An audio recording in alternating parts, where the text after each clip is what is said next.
아멘. 귀한 연주 감사합니다. 그 연주의 고백처럼 그 하나님의 아름다움을 우리의 삶에서 매일매일 고백하며 살아갈 수 있기를 주님의 이름으로 축복합니다. 우리는 이 땅에 살아가면서 참 많은 선택과 결정을 하면서 살아갑니다. 보편적으로 사람들이 인생에서 가장 중요한 결정을 내려야 할 때가 있다면 그것은 아마 진학이나 취업, 아니면 결혼, 그리고 사업에 대한 투자라고 말들을 이야기합니다. 반면에 우리가 중요하진 않지만 우리는 살면서 하루하루 작은 결정들을 하면서 살아가지요. 오늘은 무엇을 입고 나갈지, 아니면 또 무엇을 먹을지, 또 오늘 또 누구를 만날지, 우리는 이런 작은 결정들을 우리가 매 삶에서 순간순간 하게 됩니다. 그렇다면 이러한 모든 결정에 있어서 여러분들에게 필요한 것이 무엇이냐라고 물으면 무엇이라고 여러분들 대답하시겠습니까? 아마도 대부분의 사람들이 다 이 삶의 지혜가 필요하다라고 이렇게 대답을 할 것입니다. 사랑하는 성도 여러분, 여러분들은 지혜로운 자가 되기를 원하십니까? 아멘이시죠? 자, 지금 우리가 살아가고 있는 이 시대, 지식의 폭발 시대라고도 하면서 정보의 홍수 속에 우리는 살아가고 있다라고 이렇게 이야기합니다. 집에 앉아서 우리는 컴퓨터 하나만으로 전 세계에 있는 수많은 박물관에 가서, 우리는 도서관에 가서 자료들을 검색해 볼 수 있습니다. 그리고 CD 한 장 하나면, CD 하나나 아니면 USB 하나면 그 세계 모든 도서 백과사전들을 다 그곳에 담을 수 있게 되죠. 보고자료에 의하면 지난 30년 동안 쏟아져 나온 자료가 지난 그 5,000년의 자료보다 훨씬 더 많다라고 이야기합니다. 그리고 계속해서 이러한 모아지는 이 축적된 정보들은 매 5년마다 이 정보들의 양이 2배씩 증가한다고 이렇게 연구 결과가 나옵니다.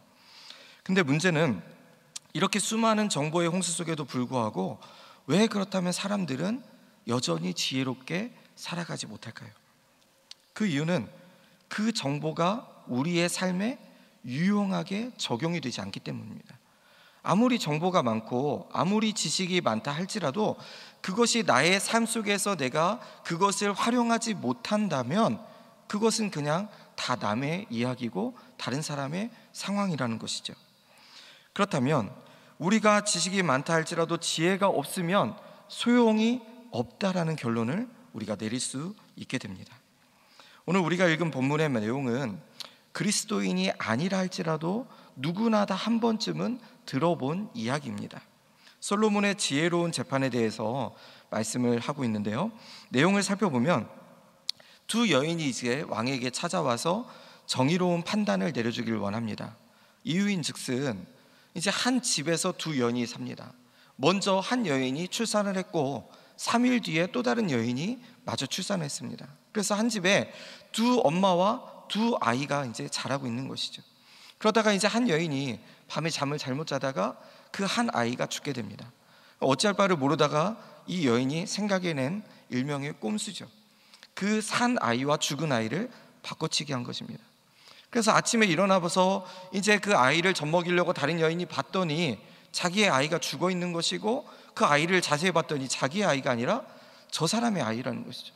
결국엔 싸우다 도저히 답이 안 나오고 이제 왕에게 와서 정의로운 판결을 내려달라고 요청을 하는 겁니다. 그 당시에 오늘 같은 시대면 우리는 쉽게 판단할 수 있겠죠. 유전자 검사하면 그냥 누구의 자녀라는 것이 금방 나오지만 당시에 아무런 증인도 없었고 뭐 과학적인 방법으로도 그것을 판단할 수 있는 뭐 특별한 묘수가 없었습니다. 그때 솔로몬 왕이 해결책을 내놓습니다. 칼로 그 산 아이를 반을 잘라서 저 어미들에게 똑같이 나누어 줘라. 그때 한 여인이 이렇게 합니다. 차라리 죽이지 말고 차라리 저 여인에게 주십시오라고 할 때 또 다른 여인은 어떻게 이야기합니까? 네, 옳습니다. 반절로 똑같이 나눠서 저 사람에게도 아니고 내에게도 아닌 똑같이 나누어 주십시오라고 그렇게 이야기하죠. 그리고 왕이 판결을 내립니다. 오히려 죽이지 말고 나눠주라고 한 여인이 진짜 엄마니까 저 여인에게 그 아이를 주라. 우리가 이 내용을 오늘 성경은 기록하고 있습니다. 여러분, 우리는 이 사건을 통해서 참된 지혜가 무엇인지를 우리 발견할 수 있게 됩니다. 그러면서 동시에 우리에게 이런 바람이 있죠. 이런 지혜가 내 삶에 있어서도 내가 이러한 지혜를 가지고 살아간다면 참 좋겠다라는 그러한 바람을 우리는 가지며 살아갑니다. 그렇다면 어떻게 하면 솔로몬처럼 우리는 지혜의 사람이 될 수 있을까요? 한 가지 눈여겨봐야 될 것은 오늘 본문에서 이야기하고 있는 이 지혜란 우리가 일반적으로 생각하는 삶에서 드러내면서 살아가는 총명함을 이야기하지 않습니다. 또는 옳고 그름을 분별해야 되는 이 명철함을 물론 이야기하고 있지만 그것이 전부는 아닙니다. 우리의 삶에 물론 지혜가 총명함이나 명철함이 반드시 따라와야 되겠죠. 그러나 오늘 성경에서 말씀하고 있는 이 지혜는 그 일반적인 의미가 아니라 하나님의 음성을 경청하는 마음, 곧 하나님의 음성에 우리가 민감한 마음으로 하나님의 음성에 귀 기울이고 그분의 음성에 따라서 우리가 민감하게 반응하는 것이 오늘 성경에서 말하고 있는 참된 지혜라는 것이죠. 바라기는 오늘 말씀을 통해서 우리 성도님들이 지혜가 무엇인지 우리가 바로 알고 그것을 구함으로 멋지게 하나님 앞에 받고 또 이것을 하나님과 이웃을 위해 잘 사용할 수 있는 우리 사랑하는 충년의 모든 성도님들 될 수 있기를 주님의 이름으로 축복합니다. 자, 그렇다면 어떻게 하면 우리가 인생을 지혜롭게 살 수 있을까요? 먼저는 우리가 지혜가 무엇인지 알고 그 필요성을 우리가 깨달아야 되겠죠. 지혜가 뭔지도 모르고 그것이 좋은지도 모르면 우리는 그것이 필요한지도 모르고 그냥 마냥 이렇게 살게 됩니다. 구약 성경에서 열왕기서는 솔로몬의 통치 이야기로 시작이 됩니다.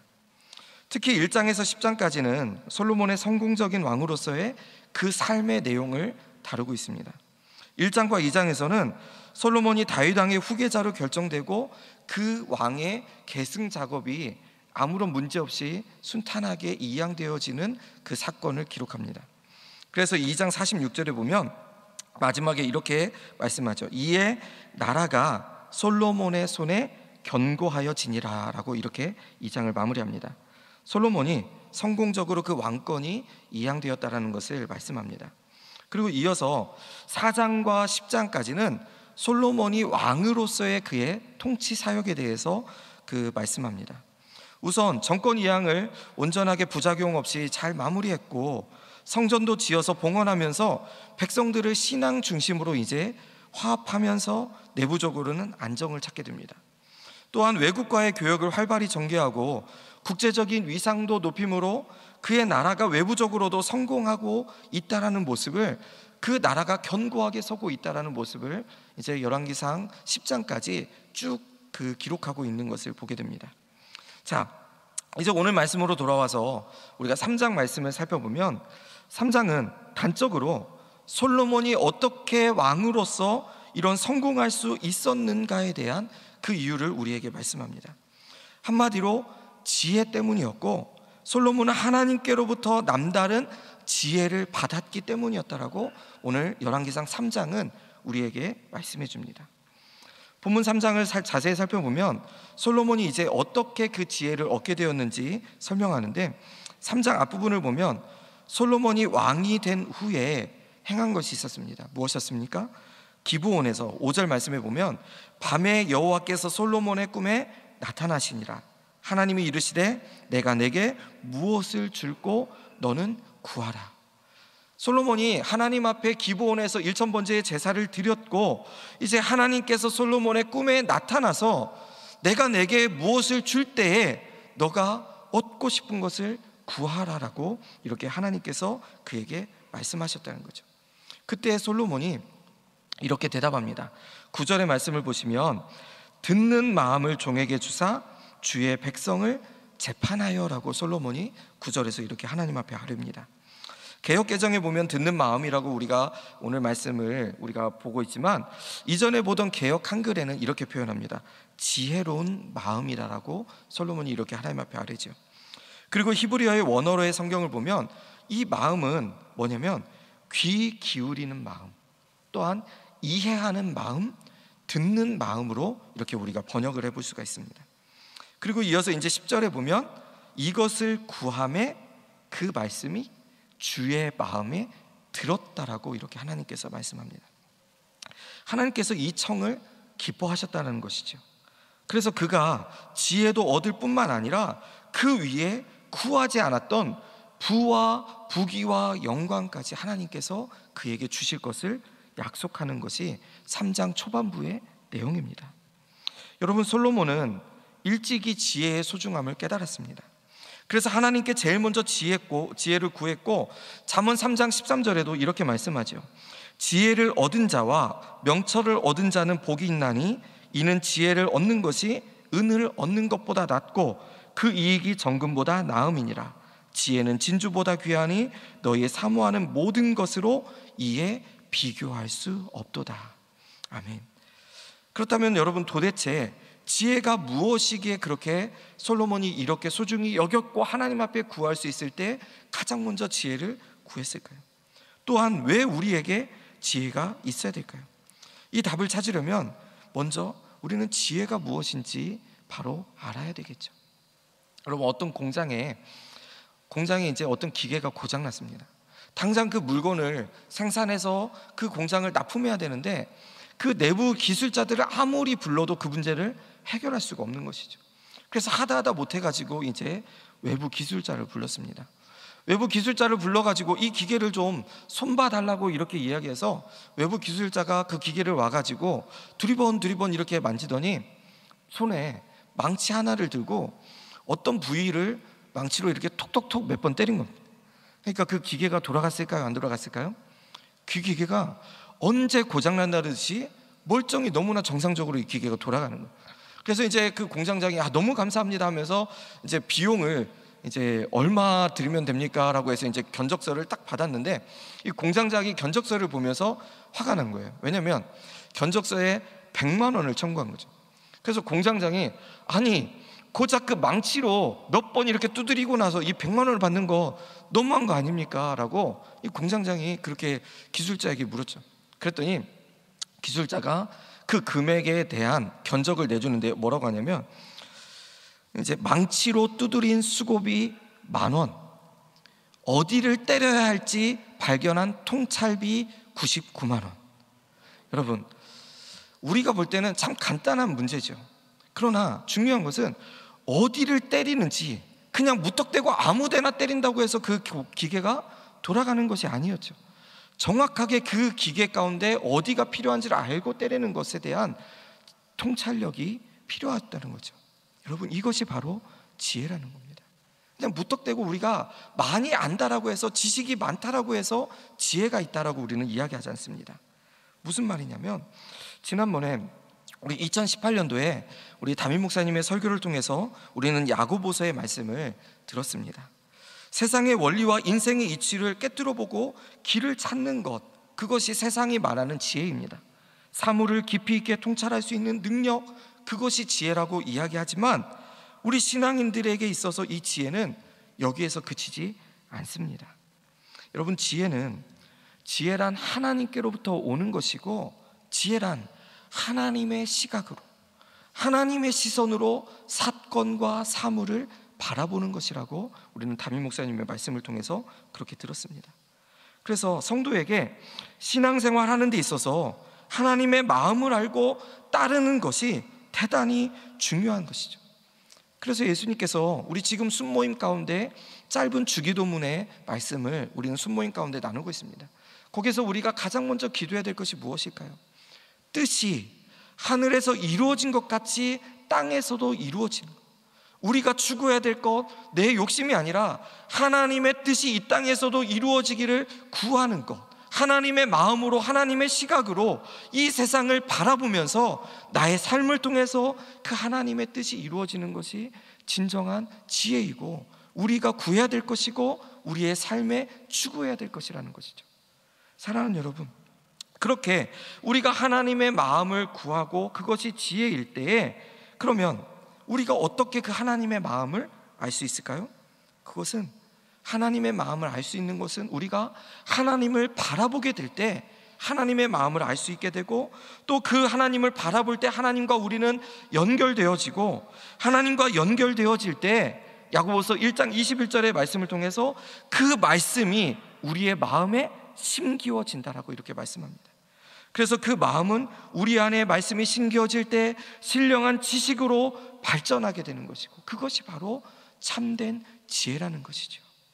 사랑하는 여러분, 이 시대를 살아가는 우리에게 어쩌면 지식보다 지혜가 더 필요합니다.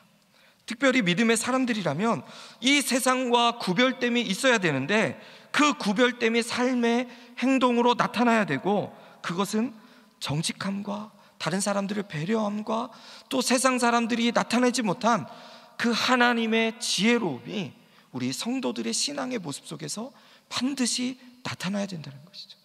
그리고 그 지혜가 나타날 때 세상 사람들이 갖지 못한 그 지혜가 하나님께로부터 오는 것임을 우리는 삶의 모습으로 표현하고 나타냄을 통해서 오히려 하나님 앞에 영광을 올려드리고 그 사람들에게 복음을 전하는 축복의 통로로 저와 여러분들이 사용되어져야 된다는 사실입니다. 사랑하는 여러분, 지식은 단순히 아는 것이라면 지혜는 깨닫는 것입니다. 지식이 이론적인 알미라면 지혜는 실천적인 깨달음이겠죠. 지식이 머리의 작용이라면 지혜는 마음의 작용입니다. 지식은 안다고 표현하는 거지만 지혜는 믿는다라고 표현할 수 있는 것이죠. 이렇게 볼 때 머리가 좋다고 지혜로운 것이 아닙니다. 또한 공부를 많이 했다고 지혜로운 것이 아니라 진리를 깨우쳐야 우리가 지혜로울 수 있는 것이고, 마음이 밝아야 우리는 지혜로울 수 있게 됩니다. 사랑하는 여러분, 지혜가 없으면 어리석은 자가 되기 마련입니다. 그러나 지혜로운 사람은 올바른 길을 찾아서 그 길로 나아갈 수 있고, 어리석은 사람은 올바른 길을 찾지 못해서 오히려 인생을 헤매게 됩니다. 바라기는 사랑하는 중년의 모든 성도님들이 지혜가 바로 하나님께로부터 나오는 것임을 바로 알고, 그 우리의 삶에 하나님의 마음으로 사물과 사건, 그 시간을 바라본 가운데 참된 지혜를 누릴 수 있는 우리 사랑하는 중년의 모든 성도님들 될 수 있기를 주님의 이름으로 축복합니다. 두 번째로, 우리는 그 지혜가 무엇인지 바로 알았다면 이제는 지혜를 구해야 되겠죠. 그러면 지혜가 이렇게 소중하다면 우리는 어떻게 지혜를 구해야 할 수 있을까요? 3장 9절에서 솔로몬은 듣는 마음을 종에게 주사 주의 백성을 재판하여 선악을 분별하게 하옵소서라고 이렇게 하나님 앞에 구합니다. 그리고 12절에 내가 내 말대로 하여 내게 지혜롭고 총명한 마음을 준다라고 하나님은 이렇게 말씀합니다. 한마디로 솔로몬은 하나님께 지혜를 구했고 하나님께로부터 지혜를 얻었다라고 성경은 말씀합니다. 야고보 사도는 야고보서 1장 5절 말씀에서 이렇게 말씀하죠. 여러분들 혹시 이 말씀, 우리 담임 목사님께서 계속 말씀하죠. 한 절 말씀은 말씀이 끝날 때까지 뭐 해야 된다? 외워야 된다라고 이렇게 말씀합니다. 혹시 외우신 분들 혹시 기억나시면 이렇게 따라해 주시기 바랍니다. 야고보서 1장 5절인데요. 너희 중에 누구든지 지혜가 부족하거든 모든 사람에게 후히 주시고 꾸짖지 아니하시는 하나님께 구하라. 그리하면 주시리라. 아멘이시죠? 자, 여러분, 지혜를 얻기 위해 적극적으로 하나님께 기도하라라고 야고보 사도는 우리에게 말씀합니다. 하나님께 지혜를 달라고 기도하면 하나님께서 지혜를 구하는 사람들에게 구하는 지혜를 반드시 주실 것이라고 약속해 주셨습니다. 또한 바울 사도는 고린도전서 12장 7절과 8절의 말씀에서 이렇게 말씀합니다. 각 사람에게 성령의 나타남을 주심을 유익하게 하려 하심이라. 어떤 이에게는 성령으로 말미암아 지혜의 말씀을 이라고 사도 바울은 이렇게 말씀합니다. 지혜를 성령의 은사라고 표현하면서 성령이 임하실 때 나타나는 은사가 바로 지혜라는 것이죠. 그렇게 우리가 지혜를 얻기 위해서 우리는 하나님 앞에 구해야 됩니다. 우리가 기도하면 하나님께서 우리에게 성령을 주시고 성령께서 우리의 마음을 밝히셔서 지혜를 깨닫게 해주시겠다라고 우리에게 약속해 주셨습니다. 오늘 본문의 이야기로 다시 돌아가 보겠습니다. 지금 두 여인이 다투고 있습니다. 서로 아이가 자기의 아이라고 우기고 있죠. 진실과 거짓을 판가름할 단서는 전혀 없습니다. 또한 어떤 증인도 없죠. 아무리 연구해봐도 아무리 지식이 많고 머리가 좋은 사람이다 할지라도 지금 해결책을 찾을 길은 마땅히 보이지가 않습니다. 당시에 고대의 한 나라의 왕은 그 당시에 그냥 통치만 하는 것뿐만 아니라 당시에 최고의 재판관의 역할도 감당했습니다. 오늘날로 말하면 대법원의 역할이었죠.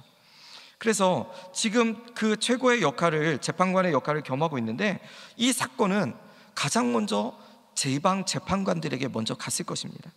그러나 그 지방 재판관들이 아무리 그것들을, 한마디로 말하면 지방 법원에서 먼저 갔고, 거기에서 해결할 수 없으니까 고등법원으로 왔고, 또 고등법원에서 해결할 수 없으니까 마지막 대법원까지 온 것이었겠죠. 그래서 이 사건은 결국 솔로몬에까지 이 사건이 올라온 것으로 볼 수 있는데, 양쪽 모두가 자기 주장을 너무나도 분명하게 하고 있습니다. 이 사실을 뒷받침만한 분명한 외적인 증거가 지금 보이지 않습니다. 그래서 솔로몬은 이제 내적 증거를 통해서 이 사실을 해결하려고 합니다. 무엇이냐면 26절에 보시면 이렇게 말씀하죠. 친어머니가 그 아들을 위하여 마음이 불붙는 것 같다라고 이렇게 말씀합니다. 여기서 이 불붙는 것 같은 그 마음이라는 것은 그 원어로 보면 창자를 표현합니다. 근데 그냥 단순한 창자가 아니라 히브리인들은 그 몸의 창자가 무엇을 가지고 있냐면 감정과 정서가 그 마음의 창자에 담겨져 있다라고 히브리인들은 그렇게 생각을 했습니다. 그래서 이 말은 지금 이 산 아이를 향한 친어머니의 그 뜨거운 모성애가 마음 깊은 곳에서부터 본능적으로 나오고 되었고, 그녀는 지금 무슨 일이 있더라도 이 아이가 설령 내 품에 자라지 않고 다른 사람의 품에 자란다 할지라도 이 아이의 생명만은 내가 구하리라는 이 그 어머니의 모성애의 마음을 솔로몬은 발견했다는 것이죠. 그래서 외적 증거로 판단할 수 없을 때 내적인 증거로 이것을 판단했고, 결국 솔로몬은 이 하나님께서 주신 지혜를 따라서 이 지혜로운 판결을 할 수 있었다는 것입니다. 결국 솔로몬이 구했던, 하나님 앞에 구했던 이 듣는 마음은 무엇이었습니까? 왕으로서의 역할을 잘 감당하기 위해서, 어떤 것이 바른 말인지를 구별하기 위해서 그는 구했습니다. 그러나 솔로몬의 듣는 마음, 하나님께 구했던 이 듣는 마음은 단지 사람들의 말을 듣는 마음이 아니었습니다. 솔로몬의 듣는 마음은 사람 말을 들으면서 하나님께서 무엇을 말씀하실까? 그 이면에 하나님께서 내게 주시는 말씀이 무엇일까? 하나님의 말씀에 청종하고자 하는 그 듣는 마음을 솔로몬은 하나님 앞에 구했다는 것이죠. 요한복음 8장에 보면 서기관과 바리새인들이 예수님을 고발할 근거를 찾기 위해서 현장에서 잡힌 가늠한 여인을 와서 예수님에게 묻지요. 이 모세의 율법은 이 여자를 돌로 치라고 했는데 어떻게 하시겠습니까? 용서해 주라 그러면 예수님께서 모세의 율법을 지키지 않는다고 비난할 것이고, 또한 그를 돌로 치라고 하면 지금까지 예수님께서 사랑하라고 가르친 가르침이 물거품이 되는 순간이었습니다. 그때 예수님께서 뭐라 말씀합니까? 아무 말 하지 않으시고 바닥에 무슨 글을 쓰시고 일어나서 죄 없는 자가 먼저 돌로 치라라고 말씀합니다. 그리고 다시 바닥에 무언가를 쓰실 때 많은 사람들이 양심의 가책을 버리고 돌이켜서 다 그 자리를 떠나버리죠. 여러분, 예수님께서는 그 문제 이면에 그 바리새인과 서기관들의 마음을 아신 것이죠. 여러분, 지혜란 이런 것이죠. 주님은 저들이 제기한 그 문제 그 너머를 보셨고, 저들의 마음을 보셨고, 그리고 그 마음에 답을 한 것이죠. 이 여인이 죽이냐 살리느냐 그 문제가 중요한 것이 아니라 그들의 마음에 정확한 답을 주님은 지혜롭게 대답하셨다는 것이죠. 사랑하는 여러분, 성도라면 이처럼 우리는 세상을 바라보면서 아등바등 살아갑니다. 그러나 참된 지혜는 세상에 돌아가는 이치만 보는 것이 아니라 그 뒤에 계시고 그것을 주관하시는 하나님의 마음과 뜻과 계획을 보는 것이기 때문에 지혜를 얻는다는 것은 마음의 눈을 뜨는 것이고, 즉 성령께서 우리의 마음을 감동시켜 주셔서 우리의 마음의 눈을 열어주실 때 깨닫게 되기에, 지혜는 공부해서 얻을 수 있는 것도 아니고 노력해서 획득할 수 있는 것도 아니기에 전적으로 하나님께로 오는 것이고, 그래서 하나님께 구해야만 얻을 수 있다라는 사실을 우리가 분명히 기억하고 하나님 앞에 그 지혜를 구할 수 있는 우리 사랑하는 중년의 모든 성도님들 될 수 있기를 주님의 이름으로 축복합니다. 마지막으로 이제 우리는 지혜를 구했다면 우리는 그 지혜를 올바르게 사용해야 됩니다. 본문을 보면 솔로몬이 지혜를 구한 목적이 나오죠. 7절과 8절을 제가 말씀을 읽어드립니다. 나의 하나님 여호와여, 주께서 종으로 종의 아비 다윗을 대신하여 왕이 되게 하셨사오나 종은 작은 아니라 출입할 줄도 알지 못하고 주의 빼신 백성 가운데 있나이다. 저희는 큰 백성이라 수요가 많아서 셀 수도 없고 기록할 수도 없사오니 누가 주의 이 많은 백성을 재판할 수 있사오리까. 한마디로 주께서 맡기신 일을 감당하기 위해서 그 솔로몬은 지혜를 구한 것입니다. 하나님의 백성들을 위해서 구했다는 것이죠. 자기가 자기의 삶을, 자기의 만족과 부유를 위해서 구한 것이 아니었죠. 야고보 사도는 야고보 사도 그 4장 3절에서 이렇게 말씀합니다. 구하여도 받지 못함은 정욕으로 쓰려고 잘못 구함이다라고 이렇게 말씀합니다. 이 말씀은 지혜에도 그대로 적용이 되겠죠. 내 개인적인 욕심으로 우리가 지혜를 구한다면 지혜를 받지 못할 것입니다. 그러나 하나님의 뜻대로 쓰려고 구하려 해야 하나님께서 그 지혜를 허락해 주시겠다라고 말씀합니다. 그래서 사도 바울도 고린도전서 12장에서 이렇게 말씀하죠. 은사는 여러 가지나 성령은 같고 지금은 여러 가지나 주는 같으며 또 역사는 여러 가지나 모든 것을 모든 사람 가운데 역사하시는 하나님은 같으니 각 사람에게 성령의 나타남을 주심은 유익하게 하려 하심이라. 아멘. 한마디로 성령의 은사를 주시는 목적은 교회를 유익하게 하려고 하나님께서 주시겠다라고 말씀합니다. 첫 번째로 꼽히는 지혜의 은사, 무엇 때문입니까?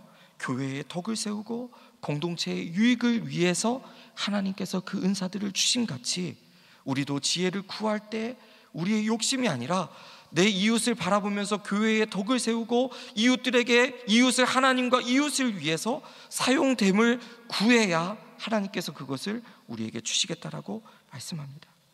여러분, 그렇습니다. 우리가 지혜를 올바로 사용해야 될 것입니다. 나 자신의 욕심을 위해서 받은 바 지혜를 사용하게 될 때 그 지혜는 소멸되기 마련입니다. 우리의 마음의 눈이 욕심에 어두워져서 받은 바 지혜를 잃어버리게 된다는 것이죠. 그러나 지혜는 자기의 말을 내어놓는 마음으로 사용해야 되는 것이고 무엇인가 그 대가를 얻으려고 지혜를 사용해서는 안 되고 사랑하는 마음으로, 진정 그들을 위하는 마음으로, 그들을 공경해서 구해주고자 하는 그 사랑의 마음으로 우리가 그 지혜를 사용할 때 하나님께서 그 지혜를 주시거든요. 겁니다. 제가 예전에 청년부를 담당할 때 일이었습니다. 이제 청년부가 그렇게 많지는 않았는데요. 이제 모이면 한 30명 정도 되는 그런 이제 청년부였는데, 이제 여름 사역을 마치고 8월 말쯤에 이제 모든 수련회나 그 당시에 뭐 교회가 크지 않으니까 청년들이 다 교사, 청년, 뭐 중등부 교사, 찬양대 모든 사역들을 다 하고 있죠. 그러니까 성경학교, 중고등부 수련회, 뭐 청년부 수련회 그 모든 것을 이제 다 마치고 나서 1박 2일 MT를 가기로 했습니다. 이제 말 그대로 이제 뭐 기도회를 하는 그런 것도 아니고 이제 쉬는 것이었죠. 이제 마음의 육신과 그 우리의 몸을 이제 힐링하러 가자 해가지고 1박 2일 이제 MT를 계획하고 가는데요. 이제 당일날 막상 당일이 됐는데 한 청년이 오지 않는 거예요. 한 청년이 오지 않아가지고 이제 회장을 통해서 연락을 해보라고 시켰습니다. 근데 그 청년이 이제 전화도 안 받는 거예요. 그래서 뭐 기다리다가 할 수 없어서 자 이제 우리 출발하자, 뭔가 사정이 있겠지 하면서 그냥 그 청년을 내버려 두고 이제 왔어요. 근데 이제 MT 가가지고 한창 이제 저녁까지 맛있게 먹고 뭐 오후에 이제 공동체 훈련 뭐 레크레이션 하고 뭐 하는데 회장에게 연락이 온 거예요. 그 청년으로부터 이제 내용인즉슨 아버님이 돌아가셨다는 거예요. 이제 아버님이 돌아가셨는데 아버님이 뭐 갑자기 사고로 돌아가신 게 아니라 이제 알코올 중독으로 이제 저 시골 이제 요양병원에서 이제 그 하고 계셨는데 뜻하지 않게 이제 아버님이 돌아가셨는데 자기도 상황이 너무 힘들고 그래서 아버님 빈소를 차리지 않고 그냥 내일 바로 입관하고 발인하고 올라가겠다는 거죠. 그러니까 이 청년도 자기 때문에 그 MT 계획한 그거를 이제 너무 미안하니까 그냥 그 알리지 말아달라고 이제 저한테 얘기를 한 거죠. 이제 목사님 알리지 말고 그냥 저 혼자 여기에서 잘 처리하고 올라가서 나중에 이제 청년들한테 얘기할 테니까 목사님 그냥 MT 하시고 안 오셔도 된다고 이제 그 청년이 그렇게 이야기한 거예요. 그래서 이제 한참 고민을 했죠. 고민하다가 그래 여기까지 왔는데 뭐 그 한 명은 어쨌든 기도해주고 이제 MT를 잘 하고 이제 마무리했습니다. 근데 그리고 나서 이제 나중에 이 청년들이 이제 그 다른 청년의 그 장례 일정이 있었다는 것을 알았는데 청년들이 이제 상처를 받은 거죠. 어떻게 목사님이 그럴 수가 있냐? 한 지체가 그렇게 아픔을 당했는데 어떻게 가가지고 우리가 여기에서 먹고 마시면서 그걸 할 수가 있냐?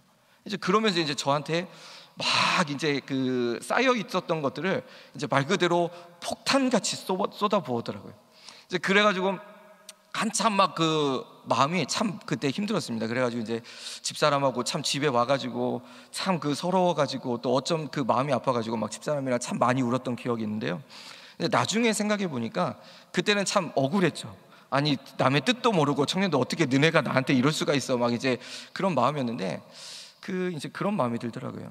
차라리 그때 그냥 나만 알고 회장만 알고 일단 MT를 잘 마무리하자라는 뜻에서 그렇게 했는데 차라리 그 자리에서 청년들한테 우리가 이런 아픔을 당한 지체가 있으니까 가지는 못하더라도 함께 위해서 기도해 주자라고 했다면 어땠을까라는 그런 생각이 나중에 와서 생각이 되더라고요. 여러분, 지혜란 무엇일까요?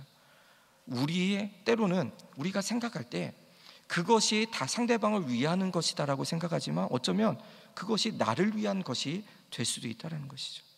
여러분, 우리가 지혜를 구할 때 무엇을 위해서 구해야 될까요? 하나님께서는 나를 위한 것이 아니라 마태복음 6장에서 우리에게 분명히 말씀하죠. 먼저 그의 나라와 그의 의를 위해서 구하라고 우리에게 말씀합니다. 다시 한번 말씀으로 가보시면 3장 14절에 이렇게 말씀하죠. 내가 만일 내 아버지 다윗의 행함같이 내 길로 행하며 내 법도와 명령을 지키면 내가 또 내 날을 길게 하리라. 분명히 하나님께서 이것을 주시지만 이것에 대한 책임도 분명히 따른다라고 말씀합니다. 지혜를 받은 사람들, 그 지혜를 하나님의 뜻대로 활용해야 될 책임이 있고, 당시 솔로몬은 이웃의 나라든 자신의 부와 권력을 위해서 그것을 사용했지만 솔로몬은 누구를 위해서? 백성들을 위해서 그것을 사용하고자 했고 하나님께서 그것들을 허락해 주셨다는 사실이죠. 사랑하는 여러분, 말씀을 정리합니다. 마지막 28절 말씀을 우리 다 함께 한 목소리로 읽겠습니다. 28절입니다. 시작. 온 이스라엘이 왕이 심리하여 판결함을 듣고 왕을 두려워하였으니 이는 하나님의 지혜가 그의 속에 있어 판결함을 봄이더라. 결국 이 사건을 온 이스라엘 왕이 두려워했고 이 가운데 하나님의 지혜가 그의 속에 있음을 사람들이 발견하게 됩니다. 그리고 이 두려움은 공포가 아니라 경외이고 존경의 표현이었습니다. 인간의 지혜는 사람들을 압도할 수가 있을 것입니다. 그러나 하나님의 지혜는 사람들의 존경을 받게 하는 것이죠. 그래서 이어서 다음 장의 4장에서 보면 29절 이하로 쭉 보면 인상적인 말씀이 기록되어 있죠. 사람들이 솔로몬의 지혜를 들으러 왔으니 이는 그의 지혜의 소문을 들은 천하 모든 왕들이 보낸 자들이더라. 또 29절에도 하나님이 솔로몬에게, 또 30절에도 솔로몬의 모든 지혜가, 또 31절에도 모든 사람보다 지혜롭다라고 성경은 우리에게 말씀합니다. 사랑하는 여러분, 우리의 신앙은 구하는 신앙이 되어야 됩니다. 그런데 그냥 막연하게 구하는 것이 아니라 하나님께 잘 구하실 수 있기를 축복합니다. 그래서 잘 구하고 또 후히 주시고 부족함 없게 주시는 하나님께 멋지게 받고 또 그 받은 것을 가지고 하나님과 이웃을 위해서 잘 사용하는 것이 신앙의 기본 흐름임을 기억할 수 있기를 소망합니다. 그래서 지혜가 무엇인지를 바로 알고 참된 지혜가 하나님께로부터 오는 것임을 알고 하나님께 구하고 그것을 가지고 이 땅에서 선한 능력으로 성실함과 공의와 정직한 마음을 통해 하나님 앞에 삶에서 영광을 올려드릴 수 있는 우리 사랑하는 충현의 모든 성도님들 될 수 있기를 주님의 이름으로 축복합니다. 기도하겠습니다. 존귀하신 아버지 하나님, 코로나로 인해서 어려운 때에 우리가 많은 선택과 결정을 하며 살아가지만 그 가운데 하나님의 지혜로 모든 삶을 살아낼 수 있는 귀한 은혜를 허락하여 주시옵소서. 그래서 그 지혜가 나를 위한 삶이 아니라 나와 다른 이웃들을 위한 공동체의 유익을 위한 지혜가 되게 하여 주시고, 그렇게 사용할 때마다 하나님께서 우리에게 더 큰 은혜로 채워주시는 귀한 은혜가 있게 하여 주시옵소서. 예수님의 이름으로 기도하옵나이다. 아멘.